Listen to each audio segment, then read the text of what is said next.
Gonzalez, and I'm an organizer with Isaiah. I organize our immigration campaigns. For those of you that don't know me, we have been running the driver's license campaign for undocumented immigrants, and we have also this year started running the campaign against CCA, which is private. Well, it's not CCA anymore. They just changed their name, but it had been CCA, and they're a private operator and owner of prisons and detention centers, private prisons and detention centers in the country. And they're trying to open a prison up here in Appleton, Minnesota. So that's another campaign that we have been running. And right now, we are here today because we started these teach-ins around prayer resistance in our work that we're beginning in Sanctuary. And pretty much these teach-ins are to give you more, for you to be more equipped as best as we can, not knowing what's gonna happen, right? So part of what we wanted to start with tonight is what brought you here tonight. So if some people could share why they're here or why, or whatever you want, but what brought you here tonight? Okay, thank you.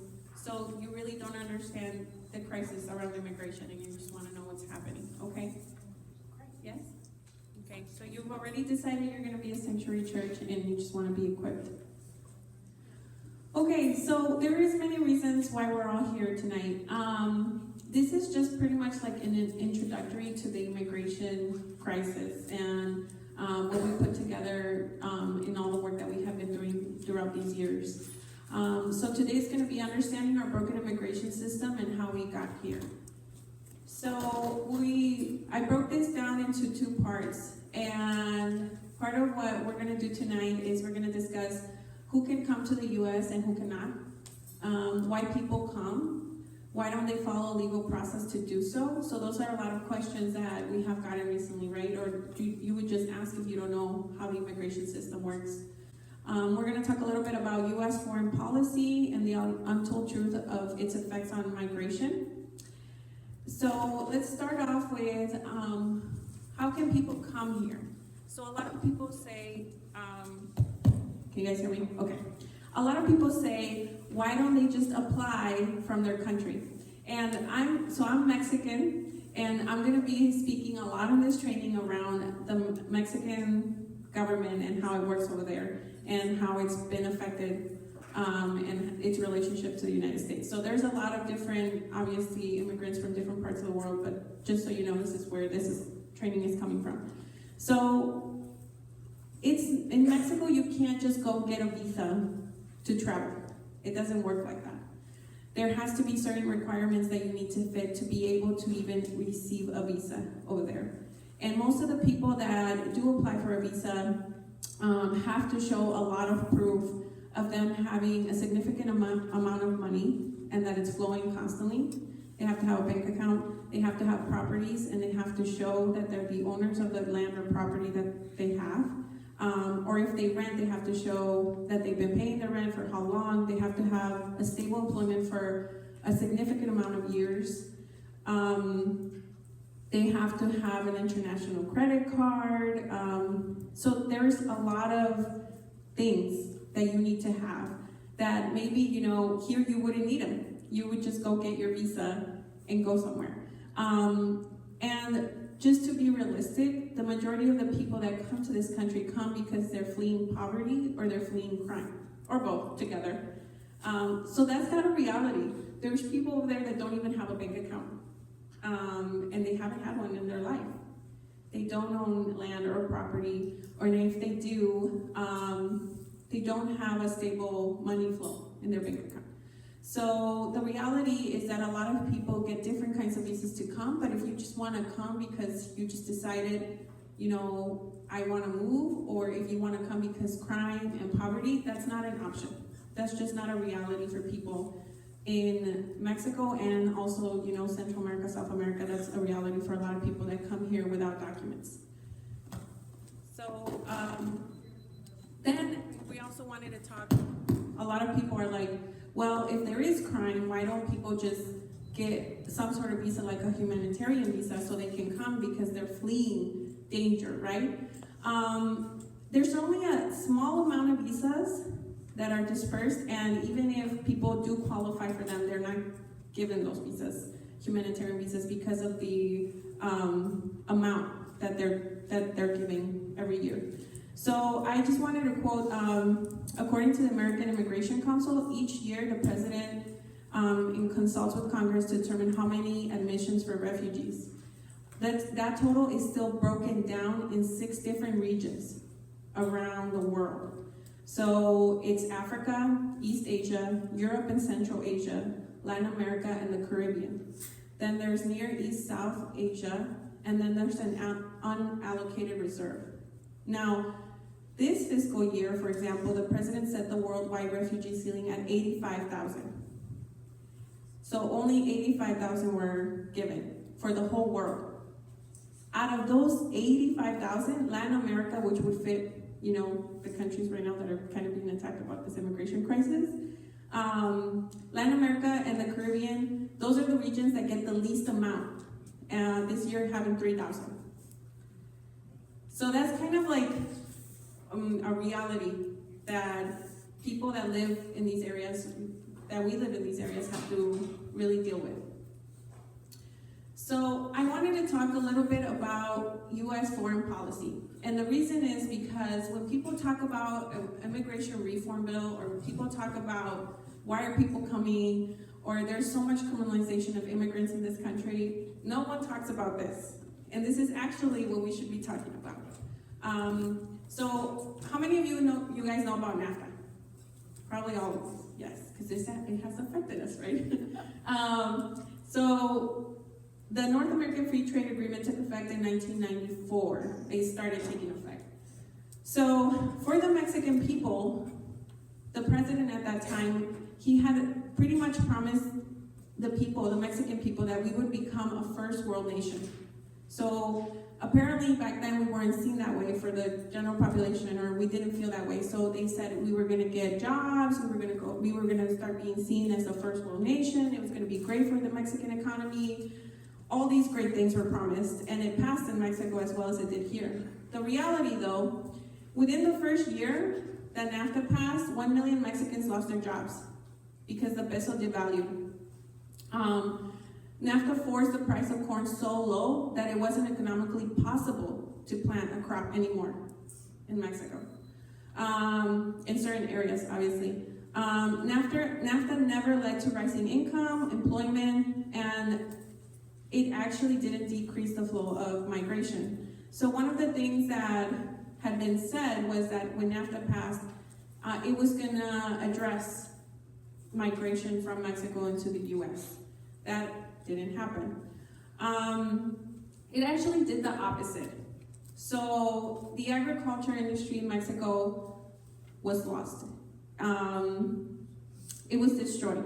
And what took its place was American factories, or better known in Mexico as maquiladoras, which actually in pesos, they don't even pay a minimum wage. They don't give benefits to workers, and there is no chance to unionize. And if a maquiladora didn't take its place, then nothing did. So people that had a living as farmers in Mexico didn't have that anymore. That was destroyed. They couldn't make a living off of that anymore, off of the land.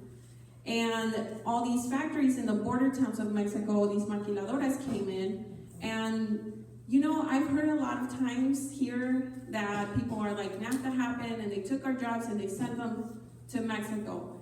And we think, if we don't know, we're like, well, yeah, now they're getting paid all this great money and they have jobs. No, it's actually the opposite. They knew that they were going to be able to pay the Mexican population less than what they pay here, because there isn't the same regulations. They weren't the same regulations as they have here. So people couldn't, even if they tried to fight for their rights, which a lot of them did, they lost. So that was another reality check for the Mexican population. The other thing that it created, and I didn't put this in the PowerPoint, but around this time that NAFTA happened, a few years before that, is when all the violence started increasing. So all of these cartels, all of this violence things, that started actually being more real. So another thing here, according to Garrett Brown, who is the head of the Maquiladora Health and Safety Network, the average Mexican wage was 23% of the U.S. manufacturing wage in 1975. In 2002, it was less than an eighth. Real Mexican wages dropped 22% after NAFTA.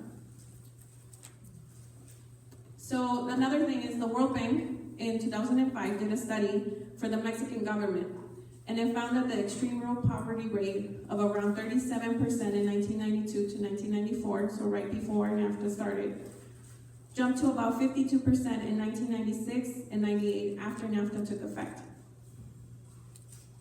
By 2010, 53 million Mexicans were living in poverty, according to the Monterrey Institute of Technology, half of the country's population. That was in 2010. So what happened, right? People started migrating. In 1990, 4.5 million Mexican-born people lived in the U.S. A decade later, that population more than doubled to 9.75 million. And in 2008, it peaked at 12.67 million. So this, for me, being an immigrant in this country, and can you guys hear me? Can you guys hear me now? Okay. Being an immigrant in this country, and my parents migrated around those years, and